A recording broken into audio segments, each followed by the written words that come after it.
Okay.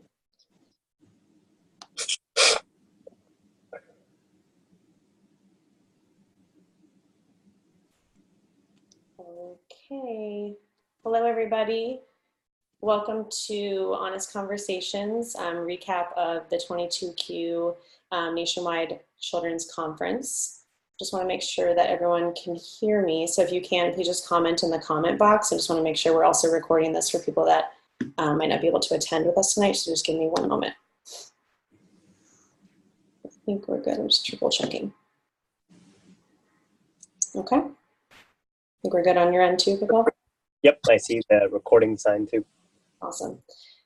Okay, hi everyone. My name is Lindsay Garcia. I'm the Executive Director of the 22Q Family Foundation, and to my right or left, depending on how your screen looks, is Kapil Kumar, our Vice President.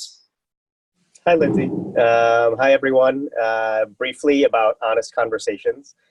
We've created this group to be able to have conversations with all of our families, our parents, on a semi-private basis. So it's not something that's going to be immortalized in the annals of Facebook where anyone can pull it up at any time. This is for ideally a group of discerning parents that are looking to just be able to be real with the challenges and successes that we have every day in ways that we can help our kids be their best selves.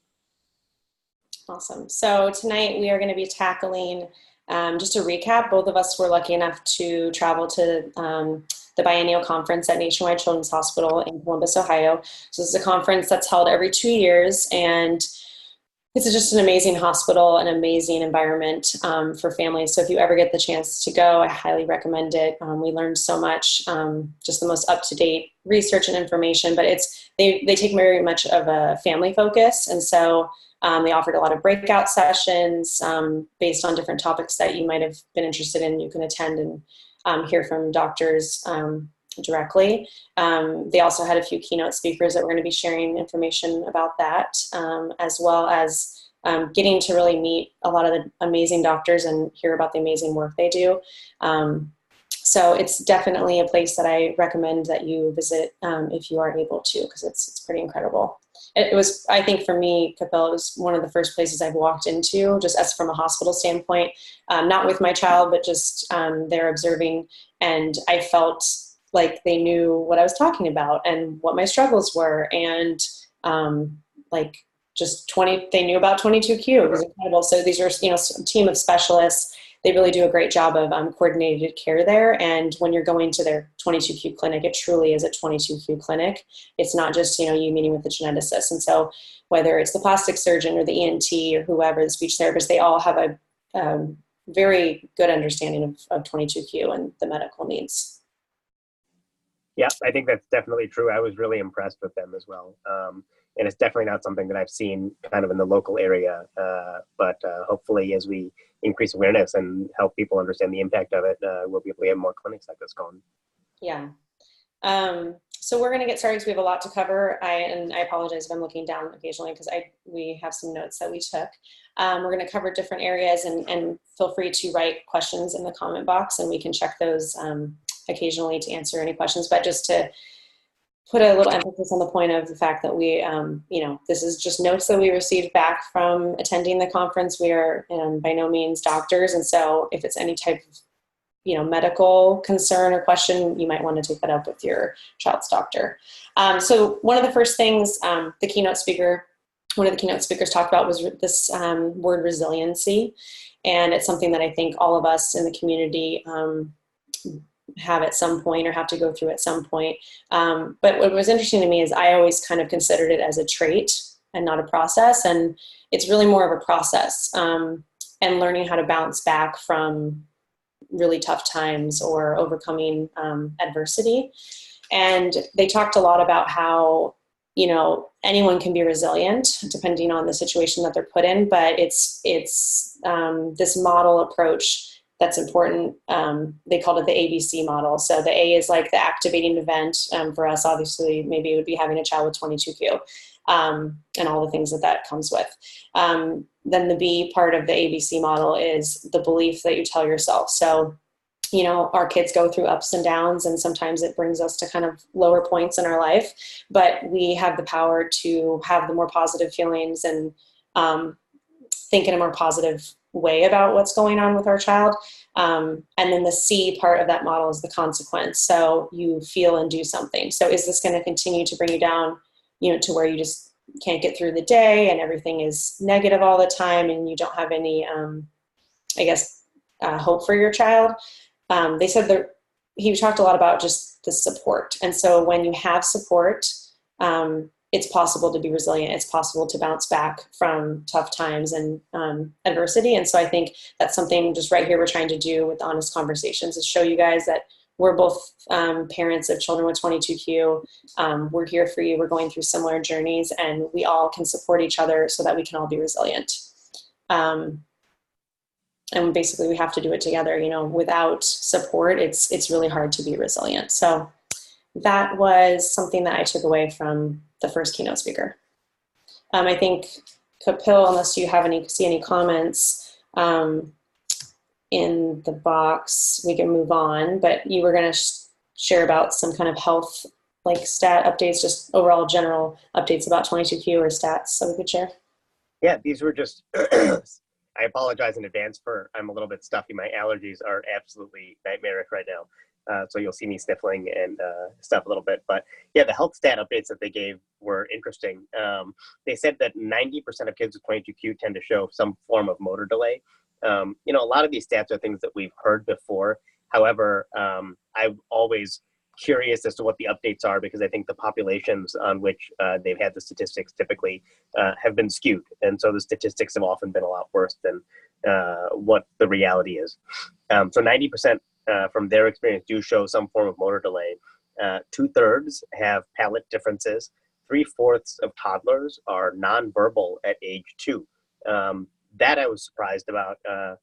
I actually wasn't surprised about that, sorry. The 2 seemed normal. I think Niam was around 2.5, 3 before he was able to really master getting words out and putting together sentences. And I think he's still working at age 5 on actually being able to have a lot of expressive thought and feeling. So that was interesting and normal. That doesn't mean that the receptive language is as delayed.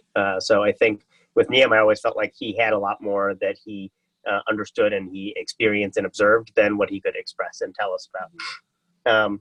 This statistic I was a little bit surprised about. They said 20 to 40% had autism. And this statistic varied a lot depending on how the screening was done, whether they did just a broad, high-level screening that identified factors such as anxiety, or speech or cognition or ADHD type symptoms as precursors or kind of markers for autism, or whether they actually did like a more detailed assessment. They said that social and play skills can actually be more delayed than the cognitive skills, which, they use that as one of the indicators for autism as well. And they said that, and this was interesting. I was a little bit surprised that they were making a generalization like this, but they said that autism in kids with 22q tended to be less bad because they had better use of gestures, among other things. So, 20 to 40 is obviously a huge variance. That being said, they said it's never a bad idea to get developmental pediatrics involved. You need to be, in order to be able to get an eval, they said that you need to be about 15 to 16 months cognitive age. In our experience here in Chicago, when we met with a developmental pediatrician, they kind of wait for the kids to be 4 or 5 before they do a real kind of baseline assessment, and the kids can be more interactive. Again, this isn't our recommendation, but it's what they mentioned.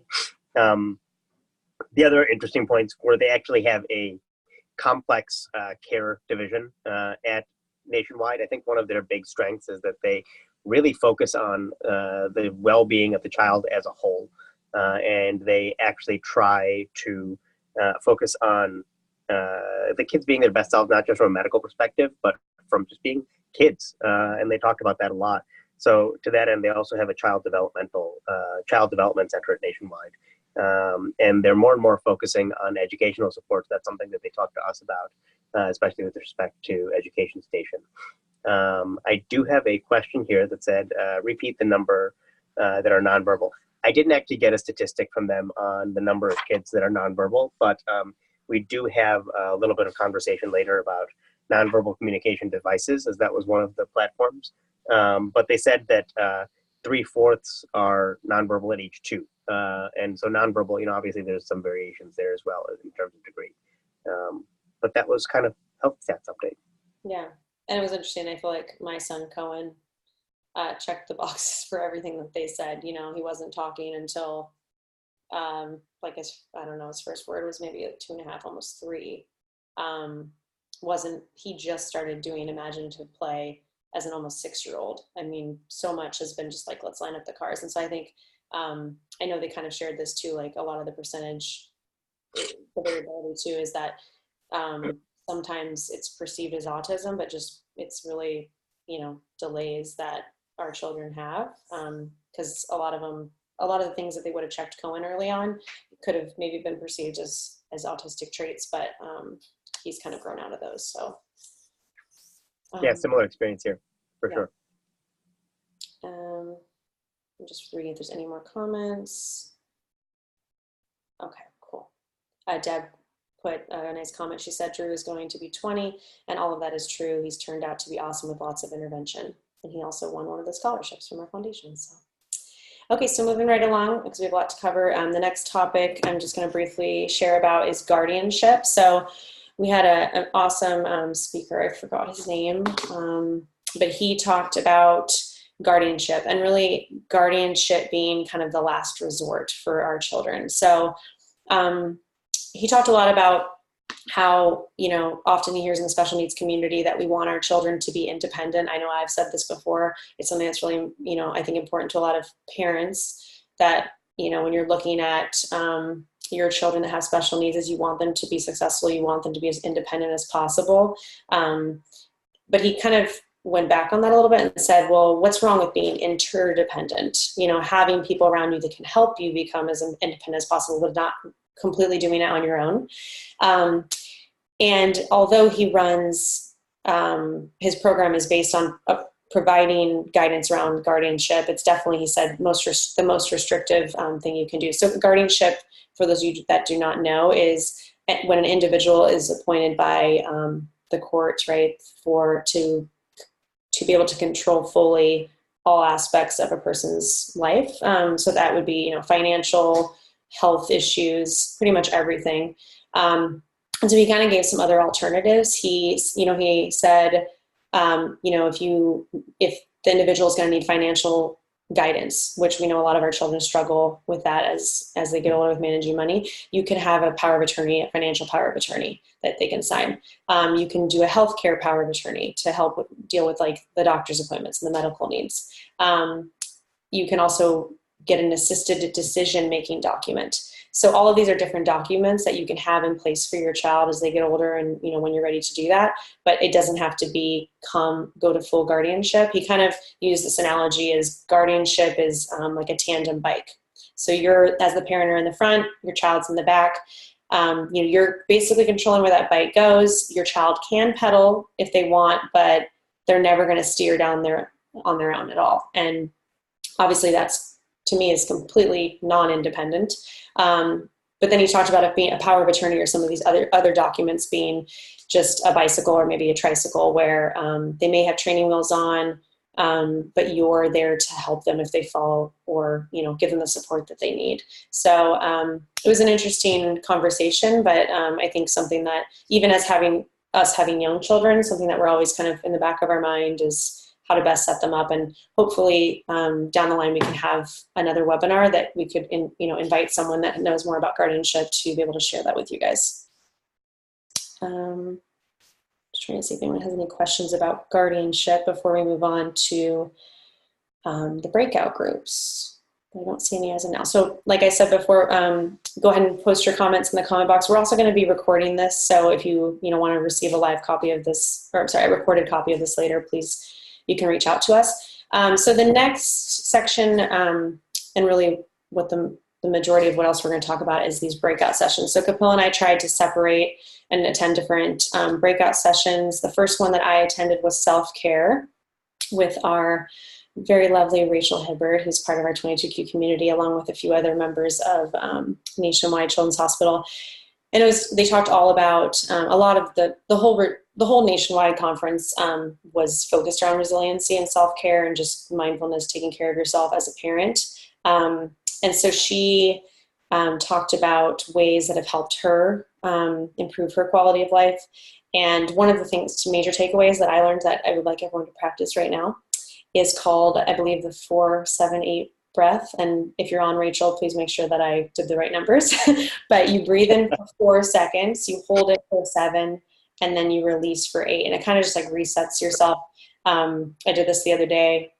I had to drop Cohen off at school. He was clinging to me. It was very traumatic just to like drop this poor kid off at kindergarten because his anxiety is through the roof right now. And so I just went in my car, I did the 4-7-8 breath, and it was like, it's almost like medicine. It's just kind of a miracle. So if you're with me at home, we can practice now. So we're gonna breathe in for 4. For 7.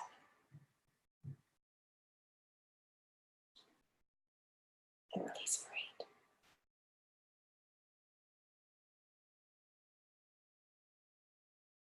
Oh, that was hard. I feel like the 8 is, I don't ever take breaths that are that long. So just a little bit of a takeaway from that, excuse me, from that group. Also, she said, the more that you're taking care of yourself, the more that your child is going to perceive self-care as something that's important. And we all know that a lot of our kids have anxiety and other things that are going to possibly come down the pathway for them. And so teaching self-care, the earlier the better. It's nothing that should be looked at as selfish. It's, doing little things like giving yourself 5 minutes as a parent in the room without any adults. It doesn't have to be something expensive like going to get your nails done every week. And she shared a cute story about how her daughter now Fridays is like her pampering day. And so like, leave me alone, Mom, I'm drawing my bath. And she sits in her bath. And, I saw a picture once of her with little cucumbers on her eyes. It was the cutest thing, reading her book. And, she's been able to see and notice what her mom's doing, and take that to heart and be able to help herself calm and relax. So, and then she just talked about bending with the challenges and the changes. So, not being so rigid in your day and not being so rigid in your beliefs and your mindset of what you thought maybe your life was going to be like, or what you thought today was going to be like, or how you thought this doctor appointment was going to go, but just kind of trying to bend with the changes. So I thought that was a great piece of advice. And, that kind of makes me think too of other ways that we can do self-care. And for those of you that have been around for a little bit, we did offer our first 22Q Moms Retreat last year, and we are super excited. I forgot the postcards, but I wanted to show you guys.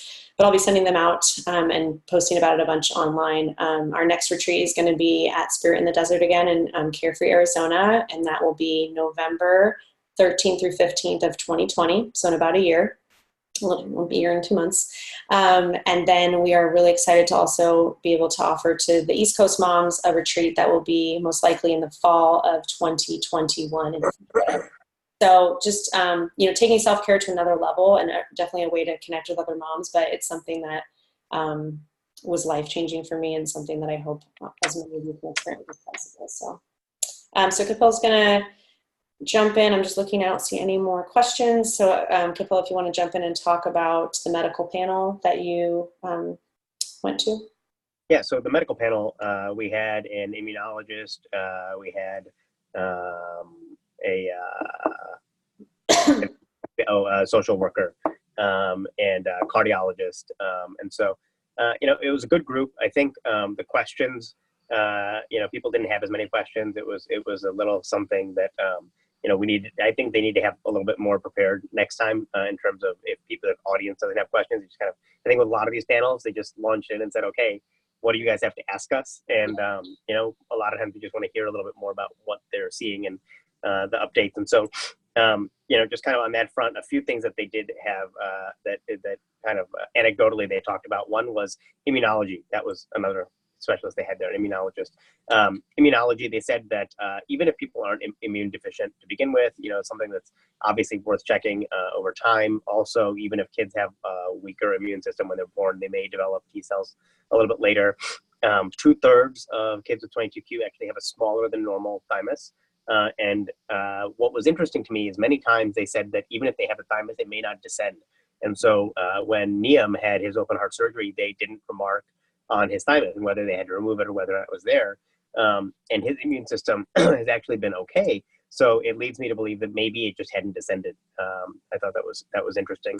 I think one of the key parts is, we always talk about how we as parents and family members, moms, dads, need to be advocating for our kids. We need to be the experts.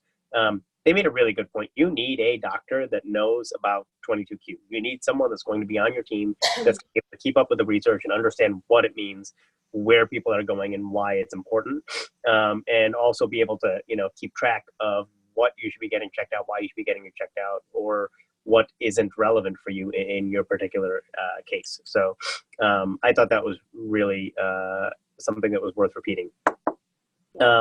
We talked a little bit about growth hormones because we have we had an endocrinologist there. Also, it's something particularly interesting to me since Niam just started growth hormones about a month ago. What we found interesting when we were doing testing for Niam is that his blood sugar was really erratic. And when he showed up at the hospital, he had to be NPO in the morning, and his blood sugar was actually too low to do the test. And they had to give him some juice before they could start the testing to then drop his sugar. Apparently, when your blood sugar is low, that's part of when your body secretes growth hormone, and it's something that compensates for the low blood sugar. And so if your kids are crankier in the morning, if they're particularly, if they crave a lot of sugar, if they like sugar a lot, or, if they get the shakes, or if they get, other things, which is kind of extreme, but just irritability, things that we see in Niam now thinking back, but we never would have associated with it being anything related to a physiological issue. We thought it was more just him acting out a little bit. Those can be signs that they may have low blood sugar, and low blood sugar may indicate that they have a growth hormone deficiency. Also, interestingly, when Niam initially did the blood tests for growth hormone levels, he came in low normal. And so we were like, well, darn it, we want him to be able to get growth hormone, then low normal isn't going to cut it for insurance approval or for doctors to be able to approve it for treatment. And there's more extensive testing that is not particularly pleasant. You get 2 IVs, one to inject meds, the other to take blood sugars frequently.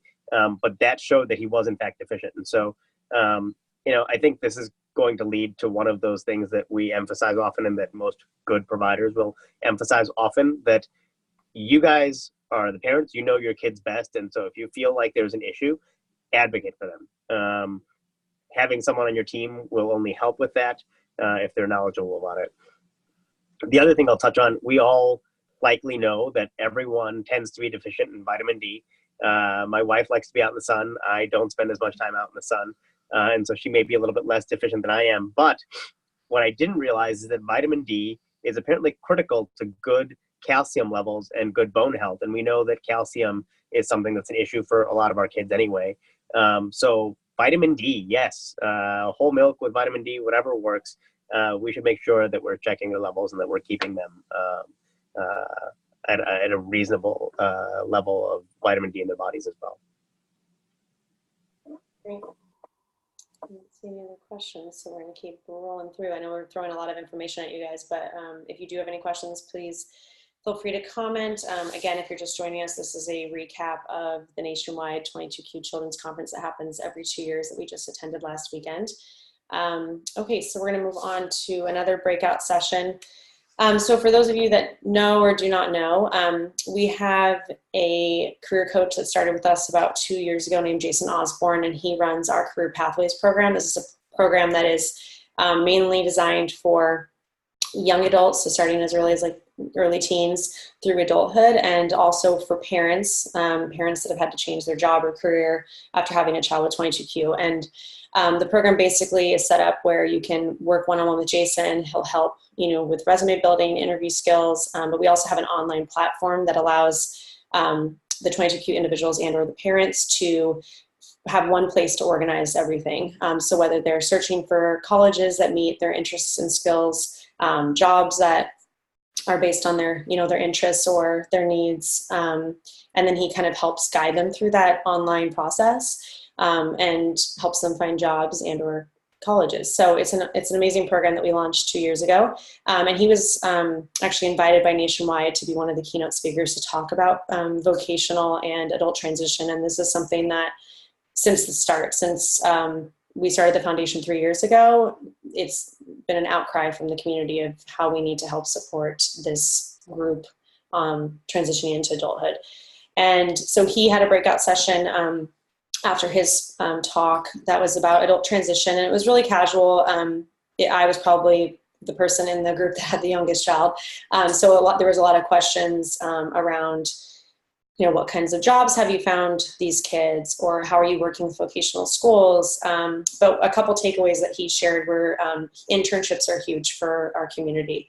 So, whether it's a paid or unpaid, he said, quite honestly, more internships are becoming paid opportunities. It's just something that's like looked at as like free labor.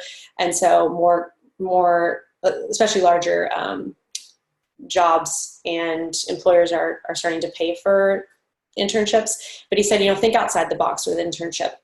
And the younger you start, the better. And someone gave a great example. They have a 13-year-old that wanted to save up money for whatever, a toy or video game. And so she approached her neighbor. She told them ahead of time, hey, I would like you to like interview him, pretend to be like his boss, because it doesn't really matter how young you start and how you model it or frame it. That child's, really getting a test and trial run through getting a job and how that would work. And he went over and picked weeds and did a bunch of stuff in his garden for him, and ended up getting, money to get this video game. And the mom said he was so proud. And it was really like his first, quote unquote job opportunity, which it was. He had to work with an employer to follow directions. And so he kind of said, thinking outside the box. Another option he gave was, there were a lot of people that were volunteers at the nationwide event. And he said, having your young adult, not you as the parent, because, really pushing them to be, interdependent, maybe not independent, but pushing them to do things on their own, because you're not always going to be around, to, reach out to the red shirt people. These are the people that were the volunteers at nationwide, and saying, hey, I'd like that job. Can I possibly volunteer for this in 2 years? That'd be a great opportunity for a young adult with 22Q to be able to be part of that conference. He focused a lot on just, releasing the responsibility. He said a lot of times in the calls that he has with the young adults, the parents are usually right there. And a lot of times if the kid can't get it out fast enough, the parents just interject. I mean, I think we're so used to doing that, being Kipple and I have, young children right now, we're advocating for them. We're talking still for them to all the doctors, and eventually trying to make that transition to where they're speaking up for themselves is going to make it that much easier when they are young adults. So kind of the earlier, the better. And if you want to find out more about our Career Pathways program, I will include the link in a minute once Kapil starts sharing some more information. But you can apply for Career Pathways. It's a free program that's available to all of you guys. And it will instantly connect you with Jason, who's our career coach, and can help you with whatever support you need. So if there's any questions on that, it looks like not. Oh, I see a comment. It says, encourage parents during high school to participate in community-based instruction. School sends kids with special ed teacher to learn school skills, customer service, inventory, etc. Helps life skills. Yeah, and I think that's huge for our kids. So it's a great comment. Thank you so much, Deb. I also think that on that same point, a lot of the people where their kids have gone to a camp focused on kids with medical complexities or with 22Q, they are always looking for volunteers. And so there was a camp that happened to be there presenting or just kind of exhibiting at the conference. And they said the same thing, that there are a number of kids that have gone back. I talked to one of the moms and their son who had actually attended the camp and then been a counselor there. And she's like, I could not believe after just 1 week of being a camp counselor there, how different he was, how much grown up he was, how much more confidence he had. And it was just an incredible change. So, I think just thinking about everything that they enjoy, that they've participated in, where they've felt comfortable, that's a great place to ask, hey, do you need help with something? Yeah. Okay. Do you want to keep going on VPD? Yes. So next up is VPD, otherwise known the shortened version of velopharyngeal dysfunction. So this is, what a lot of our kids suffer with the soft palate, not necessarily closing off the air that goes into the nose, so they end up sounding very, hypernasal. And Dr. Kirshner, who is kind of like the man to get this surgery, is at Nationwide Children's Hospital, and he is one of the most humble doctors I've ever met. Just amazing, incredible guy. And so the focus was mostly around, questions like when you should get evaluated for this. They kind of said it's never too early to get a speech evaluation in general. However, they recommend, ages 4 to 6 to get the VPD check, just because it does involve putting, a kind of a spaghetti needle down the child's nose with the camera. A lot of parents were asking about the worry of like how traumatizing that is, and they said, it goes really fast. And honestly, when they know that they only have to say a few words to get the assessment done, so that they can pull that noodle out, they usually get it done. So, but they have other means to try to find if there is a dysfunction going on. They also did make an interesting comment about how early on leakage through the nose, like before 2 years old, doesn't always mean VPD, which is interesting. Cohen did have a little bit of leakage, not a ton, but they said, if it's continuing on to like 3, 4, 5 years old, definitely is a sign and symptom of more aggressive VPD that needs to be looked at and hopefully treated. And then someone else brought up an interesting comment about the high pitch. This isn't, necessarily VPD, but just our high pitch in general of our children.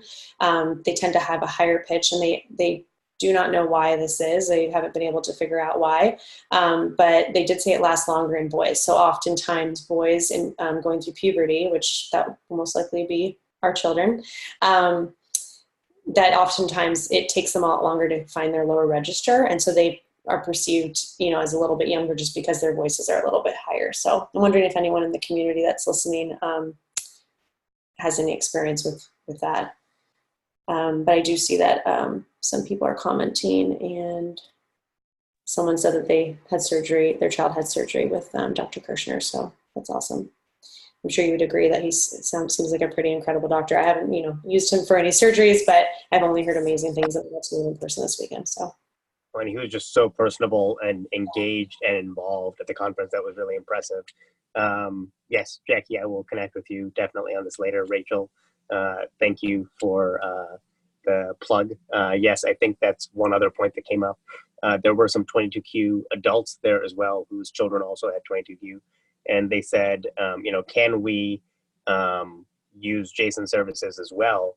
And the answer is yes, absolutely. It's not just for kids or young adults. It's for adults, regardless of the stage of life.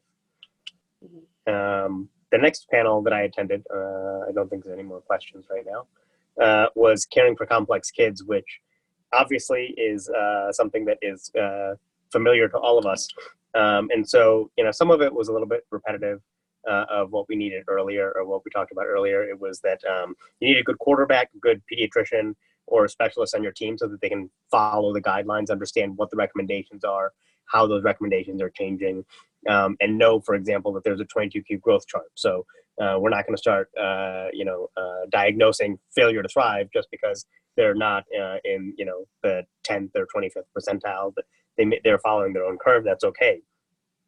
Also, there's never a downside to getting checked out. I think that oftentimes parents worry about, what if it's nothing? What if this? What if that? Reasonable, understandable that, you don't always want to be freaking out and running to the hospital, and it's not always necessary. But we as parents know our children best, and we have to be able to tell doctors if there's something that we think is off. And if there's nothing wrong, great. But at least we know that, and we got it checked out. Similarly on that same note, kind of, if you're an adult and you've never had any heart issues and you just got diagnosed with 22Q, that doesn't mean that you should never need to go see a cardiologist. It's never a bad idea to just get those things checked out, and have a good team and check the boxes. Better safe than sorry. Also, an important note, and we've been lucky that all of our doctors are kind of in the same medical system, and so they are able to use my chart. But the good doctors always make sure to send a note to our pediatrician. They send a letter, regardless if it's a form letter or not, but they customize it with, hey, here's what we talked about. Here's the things that we're going to work on. Here's kind of where we stand, what the follow-up we recommend is. That way, they're hearing it directly from the horse's mouth, so to speak, and we don't have to regurgitate everything to every doctor. You know what? We need a good, well-functioning team, so we need to get that team to work together as parents.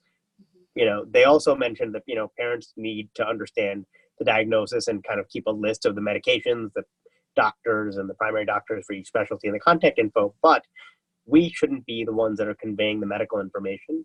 They should be able to either communicate with each other or look that up. Don't be afraid to ask questions. That's always something that Kate and I, my wife and I, have been really good about, is saying, hey, we don't understand this. We're not Googling everything and saying, hey, Dr. Google said this, but, logistically, help me understand why this is the right path or why this isn't the right path, why you don't want to prescribe this medication, or, why you think that this is or is not an issue. Also, there's a large amount of testing that can be done. And so, one of the questions was, how do you figure out when to do things? We don't constantly want to be sticking our kids and getting blood draws. And, the answer is great. A couple of things. One is Kate and I try and group blood tests. And so, we'll go and see 3 doctors and say, hey, in the next 3 months, we have these 3 or 4 appointments. Is this urgent or can it wait? Usually it can wait a little bit. And so we'll say, great, after we see these other 2 doctors, they're probably going to want blood work too. We'll go and get that done at the same time. Similarly, so not only grouping testing, but prioritizing testing and needs. This is part of the conversation with doctors. Yes, you can run, 4 different types of cardiac scans. You can do an EKG, an echo and MRI and a CAT scan and, a perfusion test, all of these different things to find out different things. But let's figure out what the issues currently are. What are we trying to solve for? And then prioritize by that. And then we can decide what else needs to be done and whether or not we need things. Bottom line, our kids are medically complex. They're complex in a lot of different ways. But at some point, we just need to let them be kids too.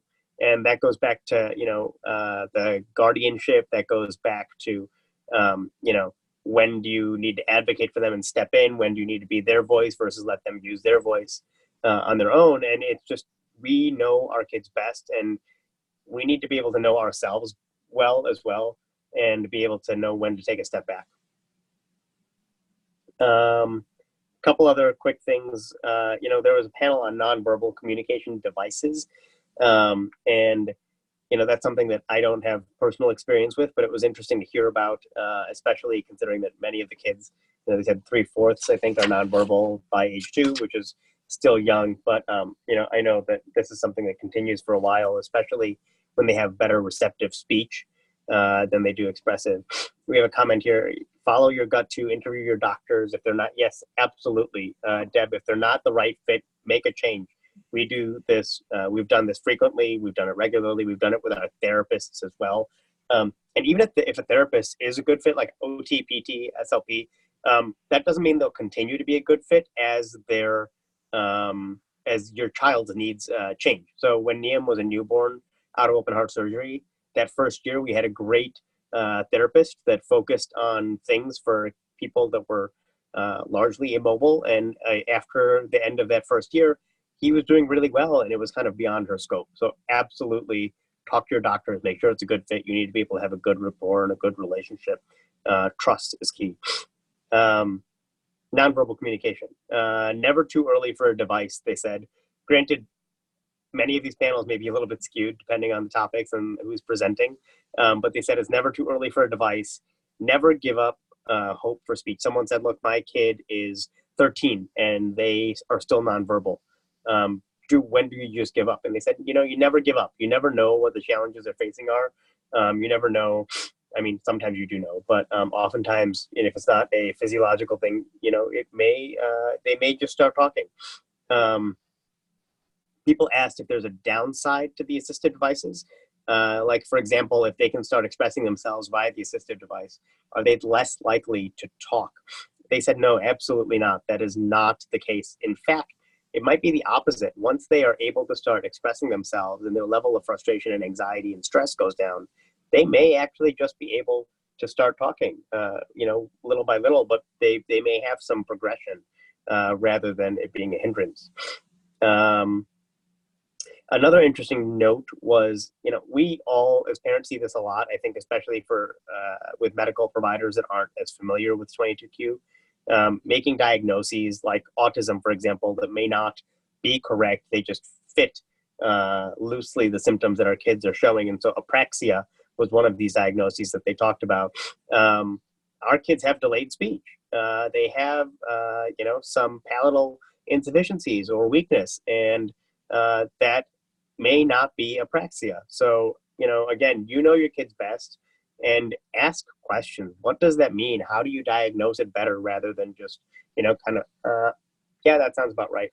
And they also said, if you're diagnosed with apraxia, whether or not it's actually apraxia, ask your speech and language pathologist if they incorporate motor learning theory. That may be helpful. Lindsay, did you have anything else on speech or nonverbal topics? No, because I was not in on that one, but, and like I said, that is also, like you said, something that's new, but I did talk to, we've been talking about how we need to offer a webinar on that, because I know a lot of our kids in this community do, have nonverbal communication devices, and speech is still a struggle for them. So that's something that we can hopefully offer to you guys soon. Yeah, I think that's absolutely true. I think rounding out there, connecting with families and connecting with parents was really the most meaningful thing for me while I was there. I haven't had that opportunity outside of the Chicago area. We've done it a lot at the zoo. Unfortunately, I'm usually running around and don't necessarily get as much time to interact with the families directly and understand some of their challenges and struggles and successes. But, the dinner the night before the conference was really great. And, one of the moms, she has 4 kids, and she was just struggling because her son wasn't getting the assistance in school that he needed. Donna had worked with them to figure out the IEP, but they just were not willing to actually honor the IEP, and it was a lot. It was challenging, and he just felt less than. He actually said to his sister, his sister said, "Well, why do you get to go and I don't get to go?" And he's like, "Well, you're not stupid like me," and that just broke my heart. Our kids are not stupid. They face a lot of challenges, and they are more resilient than many of the adults that I know. They are incredible, and so are these families. All of us have so much to learn from each other, and I think this is a common theme societally today, that we are moving past the conversation about just physical disabilities and talking about invisible challenges, invisible differences. Just because I look normal doesn't mean that I am. Doesn't mean that I have needs that I don't have. Things that I can use assistance with it as well, or that I suffer in a way that you can't see, or that I have to work a little bit harder. And I see Jackie saying that. Yeah, Niam said that the other day too. I said, Niam, that was such a smart observation. I'm so proud of you. And he's like, no, I'm not smart. And it just, it breaks your heart. You don't want to hear that. And I think it's just because they feel like they are constantly pushed and challenged, and they don't necessarily get special applause for the smaller things that they do. And so, at home, that's something to think about. I've heard a lot of people lately talking about going around the table and saying, talk about something good that happened today. Tell me 3 good things that happened, and every day they have to be different. Or tell me 3 good interactions that you had with someone, rather than asking about, tell me about your day, which, many of us parents are then faced with the, Yeah. right? It's a, tell me something specific. I think it helps their critical thinking as well. It helps them distill. I know for Niam, it's challenging to try and process an entire day into a couple of thoughts. And so if you ask about something specific, I don't know, I haven't tried this a whole lot yet, but maybe we'll get some better results there, and get some insight into what they're actually feeling. Make sure that, you tell your kids you love them. We think it every day. We do it every day. They see us challenged just like we see them challenged. And so make sure that they know that you love them, and recognize the things that they can do. Recognize the things that they do well, and recognize not only all of those things, but the efforts that they make. Because I think for me, I've never liked positive reinforcement or praise, but I will, I will appreciate that. Hey, I know you tried really hard, even though that didn't work out. That was good effort, good hustle. And so maybe try that. Lindsay, what was kind of your big takeaway? I just thought there was something for everyone there. It was very well organized. They obviously do this every 2 years for the past, I think, 4 years. It was interesting that the majority of the people I met were from out of state. That just told me something, that they're really doing something right here, that people are willing, the ones that are able to afford it. And they do a really good job of live streaming a lot of what they offer. But just the majority of the parents I met and families I met, were coming from Texas and the East Coast, and one flew in just from Alaska. So it was just people from everywhere that just wanted to be able to connect and hear the latest about 22Q. The parents were able to connect, professionals like ourselves were able to connect with, doctors there to kind of build that relationship that we hope will continue to grow. And then I think my biggest takeaway, and just like the thing that warmed my heart the most, is just seeing the kids interact with each other. So they had different groups, like 4 to 7 year olds, like 8 to 11 year olds. And so they're all kids with 22Q. They also had siblings there as well.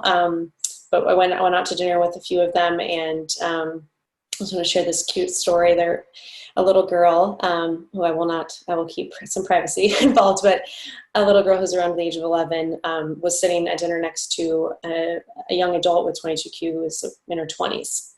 And she was just kind of looking at her, and she was teaching her some card tricks. And she looked at her, she goes, I have 22Q. Do you?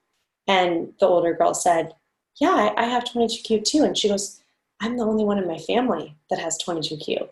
And she goes, so am I. Isn't that awesome? And she goes, yeah. And it just melted my heart, because I think too, as much as possible, and sometimes what we forget is that yes, they are different. And so sometimes finding the means to have them connect with others like themselves just really brings it home for them, because they don't feel alone. We don't feel as alone because we're able to do stuff like this online, but, especially when our kids are younger, just trying to find those opportunities if you have, local support in your area, or if you're able to travel to some of these conferences to be able to connect them. And so I didn't bring Cohen this year. I hope to in 2 years, because I think he'll be old enough to attend. But he, even though I run this foundation, it's very rare that he meets a child or hangs out with a child with 22Q. And so I think that's something important to share with him, that he's not, the only one. So that was probably my biggest takeaway. But an overall amazing, highly recommend, the hospital, all the staff there, everyone was top notch. Let's see if anyone else has any comments before we sign off, because my battery on my computer is slowly dying. I see a lot of local Chicago people, so yay, Illinois and Indiana. You guys are up. You must be night owls like Capel over there. Well, thank you guys so much for joining us. We hope to continue to offer these honest conversations to you, hopefully each month. We're also going to be starting to do more webinars, some more formal webinars. So in October, we're going to be offering a webinar with Capel and Donna Keller-Landsman, our consultant, talking about SSI and how to apply for SSI and everything that's involved with that. Jackie asked if we'll post the live. Yeah, so this will be posted and stay in this group. And then we also save it recorded, and we're going to be putting it on our YouTube channel. So, and if you don't know what our YouTube channel is, reach out to me, Lindsay at 22qfamilyfoundation.org, or you can reach out to Kapil, Kapil, at 22qfamilyfoundation.org. That's it. Well, thank you guys so much. I hope you have a great evening, and we hope to see you soon. Thanks, guys. Bye-bye. Because we love them.